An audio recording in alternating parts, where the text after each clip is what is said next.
Olá você, boa tarde. Com muita alegria que nós estamos aqui mais uma vez com o programa Vida Rural, o programa do STR de Vacaria e Muitos Capões aqui no Facebook. E depois esse programa também estará disponível no canal no YouTube e, por consequência, no site do STR de Vacaria e Muitos Capões. É sempre muito bom poder estar aqui trazendo as melhores informações do universo rural. Sérgio Ponleto, como é que você está? Perto de quase 2 anos, Sérgio. Mas nesses quase 2 anos, a gente conseguiu fazer um ou outro programa aqui, ao vivo. Mas depois a gente interrompeu os programas ao vivo aqui no Facebook e somente gravado na Rádio Fátima. E agora, hoje, dia 4 de setembro, estamos retomando os vídeos, né, e também os programas ao vivo no Facebook. E também, quando a gente faz o programa ao vivo no Facebook, a gente reproduz esse mesmo programa na Rádio Fátima. Como é que você se sente retomando as atividades, trazendo então as melhores informações e até um pouco mais do que é colocado na Rádio Fátima aqui nas redes sociais? Seja bem-vindo, boa tarde.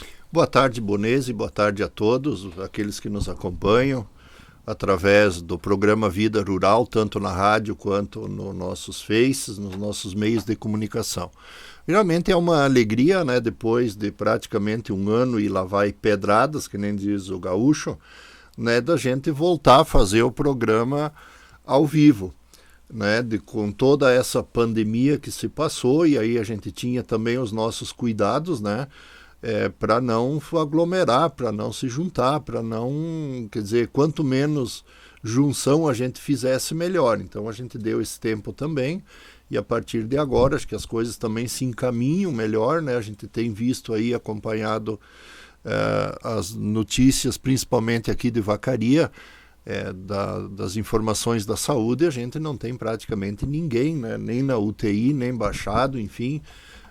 As coisas melhoraram bastante. Claro que, em função disso, também a gente não baixa a guarda, a gente precisa cuidar, a gente precisa estar atento, né, em função disso. Então, que bom que a gente está voltando, e que uma coisa que a gente sempre diz é que bom que a gente está para contar a história ainda, porque muitos amigos nossos, colegas nossos, companheiros nossos tombaram no meio do caminho, né? Ficaram no meio do caminho.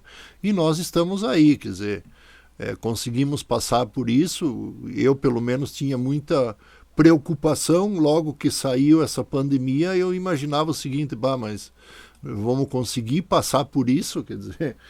E quem não estava preocupado, né? Então, que bom que a gente está de volta fazendo esse programa e levando as informações também através das redes sociais, Bonese. Bom, então nós vamos em frente, né? Vamos em frente, dizendo que você pode participar, você deve participar, trazendo a sua opinião, a sua sugestão. Esse programa é nosso.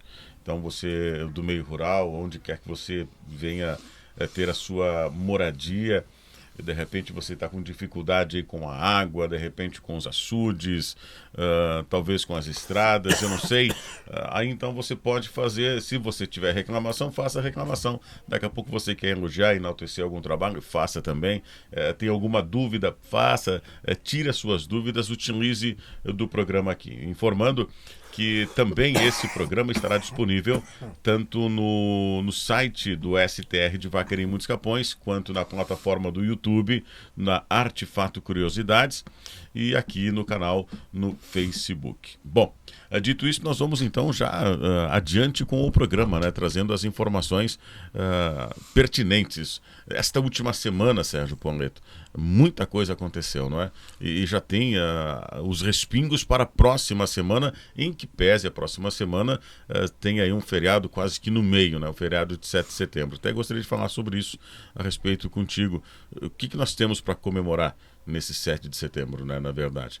Mas antes, gostaria que você fizesse um panorama desta última semana. Pois é, Bonese, essa semana ela foi marcada aí por algumas atividades, alguns encaminhamentos bem importantes. Nós tivemos em Porto Alegre essa semana, primeiro dizer que na segunda-feira, né, a gente teve uma reunião do Conselho de Emprego e Renda. A gente representa a federação, então, nesse conselho estadual, onde se define aí todas as questões do Cine, do FGTAS, né, que é o fundo que ampara aí os trabalhadores, enfim, E esse conselho ele recebeu a normativa de que vai ser o conselho que vai gerenciar todos os cines e principalmente a questão da formação da mão de obra e a qualificação da mão de obra dos trabalhadores a nível do estado do Rio Grande do Sul. Então, já se aprovou um plano de metas, né? Inclusive, para o Cine aqui de Vacaria haverá recursos para isso, né? Vai ser feito, inclusive, alguns ajustes, algumas reformas para isso. E que bom, né? Porque é um dos trabalhos que afetar, pelo menos, a nossa federação e nós, o sindicato também, sempre trabalhamos para que o Cine fosse a entidade que contratasse os trabalhadores, principalmente para o setor da maçã aqui em Vacaria. Por exemplo, lá em Bagé, o Cine de lá contrata os trabalhadores e encaminham para cá para as empresas aqui para o trabalho. Né? Então, a partir de agora haverá esse trabalho, né? Claro que também não é de um dia para o outro que isso começa a funcionar, porque também há todo um procedimento aí de adaptação, enfim. Mas eu acho, né, e a gente entende de que haverá muitas melhoras aí com relação aos cines, desde a questão do encaminhamento do seguro-desemprego, encaminhamento de vagas para o trabalho, enfim, eu acho que são conquistas que a gente vai buscando aí mediante o tempo e mediante o trabalho também.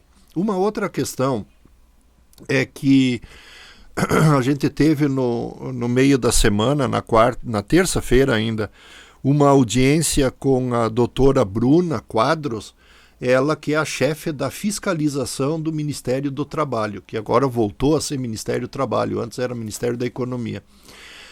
E algumas coisas interessantes elas são encaminhadas. E eu queria aqui, Bonese, chamar a atenção se algum proprietário de escritório de contabilidade está escutando, e principalmente os nossos assalariados rurais. O assalariado rural que ele sair da empresa aqui em Vacaria, que ele for demitido, ou mesmo ele pedindo as contas, obrigatoriamente a rescisão precisa ser feita no sindicato a partir do 5º mês de trabalho na empresa. Então, por que isso? Porque a Convenção Coletiva de Trabalho, nós temos uma cláusula que diz que todo trabalhador que ele sair do emprego com mais de 5 meses de serviço, obrigatoriamente tem que ser feita a rescisão de contrato de trabalho no sindicato. Perdão, Sérgio, e caso não aconteça essa homologação, enfim, a rescisão no sindicato? Pois é isso que eu quero chegar. Tem alguns escritórios aqui em Vacaria que não estão fazendo no sindicato. Esses escritórios vão ser notificados pelo Ministério do Trabalho e as rescisões terão que ser feitas novamente, ou ser feitas de novo. Então é isso que nós encaminhamos lá, e eu sou uma pessoa que tenho brigado no bom sentido, né? Mas lutado muito para que, se existe uma convenção coletiva de trabalho negociada no município entre o sindicato patronal, entre a HPOME e entre o Sindicato dos Trabalhadores Rurais, ela tem que ser cumprida, senão não vamos perder tempo estar negociando esse tipo de coisa. Eu acho que tem muita coisa para fazer, a não ser perder dias e dias fazendo assembleia, tendo gasto, e se não for cumprida. E nós vamos denunciar, inclusive, os escritórios que não estão fazendo rescisão no sindicato. Aliás, já fizemos isso, já denunciamos. Então, nos próximos dias, esses escritórios, se eles não voltar a fazer rescisão no sindicato, eles vão receber a notificação do Ministério do Trabalho e dane-se depois, né?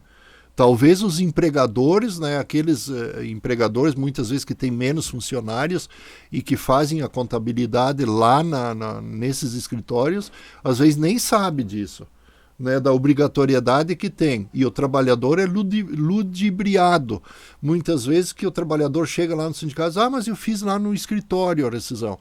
Mas por que não fez? Porque eles dizem que não precisa mais. Precisa sim. O que prevalece hoje em Vacaria é a Convenção Coletiva de Trabalho e a lei maior. Aonde existe uma convenção, vale o negociado sobre o legislado. Então, chamar a atenção disso. A doutora Bruna, ela é uma auditora fiscal-chefe e ela é muito enfática nisso. Ela disse assim, olha, nos mande o nome dos escritórios aqui que nós vamos notificar sim. E aí a gente vai fazer isso, né? Inclusive já fizemos isso. Então é bom deixar bem claro aí que o pessoal se alerta quanto a isso. Quer dizer então que a rescisão que é feita no escritório, por exemplo, pode ser invalidada? Pode, ela se torna sem validade nenhuma desde que haja cláusula na convenção que é obrigada a fazer no sindicato. Olha aí então, né? Não, vamos fazer, se existe uma regra, tem que se cumprir. Tem que ser cumprida, eu acho que está negociado, tá, né? Eu sei que tem escritórios aí que não estão nem aí pela convenção, né? Mas haverá fiscalização quanto a isso. Vai haver. Muito bem. Mais alguma situação para a gente falar ainda nesse primeiro bloco? Nessa semana também, na quarta-feira à noite, nós fomos, digamos assim, agraciados, né, pelo Senado Federal com o arquivamento da medida provisória da 1045. Estava dando dor de cabeça essa medida, né? Tava. Nós trabalhamos muito, eu na direção da CTB, na direção da FETAR também, nós encaminhamos ofício para todos os senadores, e não só aqui para os 3 do Rio Grande do Sul, mas para todos os senadores. Nós emitimos uma carta, uma nota oficial, mostrando os direitos que os trabalhadores perderiam se fosse aprovada essa medida provisória. Então ela foi rejeitada por 47 a 17, se não me falha a memória. Aqui, então, ela vai ser arquivada. Ela só poderá voltar depois de um ano, isso se o presidente retornar com uma outra medida provisória. Então, ela tem prazo, ela não pode voltar agora na sequência, né? E aí, quem ganhou com isso foi os trabalhadores, né? Porque era o fim do 13º, fim de férias, fim da assinatura da carteira, o fim do fundo de garantia. O trabalhador... Tchau direitos, então. O pouco que tem ainda já ia embora. Exato. E aí, dos 19 até os 29 anos, não precisava recolher o INSS. E aí vinha a grande pergunta, assim, mas e vai contar tempo de serviço só a partir dos 29 anos de idade a pessoa, para se aposentar? A pessoa ia se aposentar com mais de 100 anos de idade daí só. Né? Então era bem... malefélica, digamos assim, e drástica para o trabalhador. Só ia, de repente, beneficiar o grande empregador, né? Com certeza, né? O grande empregador, ele ia tirar proveito disso, quer dizer, ia ter o trabalho o funcionário para trabalhar, mas não tinha direitos para pagar para os trabalhadores. Claro que no entendimento nosso também era de que, se ela fosse implementada, ela deixaria muitas dúvidas jurídicas que muitos empregadores não iriam implementar ela, até pelas dúvidas jurídicas que ela deixava. Talvez eles iam manter da forma que estava pela insegurança jurídica que ela trazia, né? Mas, graças a Deus, a gente conseguiu, né? Lamentar aqui o nosso Luiz Carlos Reinzer, né, que votou a favor dessa medida provisória. Então nós precisamos marcar ele na paleta agora nas próximas eleições, né? Tem um comentário aí que ele vai ser candidato a governador do estado, então temos que lembrar, na hora que ele vem pedir voto, ou alguém vem pedir voto para ele, dizer assim, mas foi ele que votou a favor da reforma trabalhista, então votar contra na hora dele pedir o voto de novo, fazer que nem nós fizemos na eleição passada para deputado federal, que teve vários aí que votaram a favor da reforma da Previdência, a favor da reforma trabalhista, e dançaram, né? Não foram mais eleitos. Acho que esse é o troco que a gente precisa dar. Muito bem, tá aí então. Guarde na memória esses nomes aí. Bom, vamos fazer o seguinte, vamos atualizar os comerciais e em seguida a gente volta. É um instante só. E aí então vamos falar sobre o 7 de setembro. É o dia que marca a independência do Brasil. Será que temos algo para comemorar? Será que estamos em que momento da jornada evolutiva, vamos chamar assim, de crescimento do Brasil, se estamos prontos para comemorar ou lamentar? É um instante só e a gente já volta.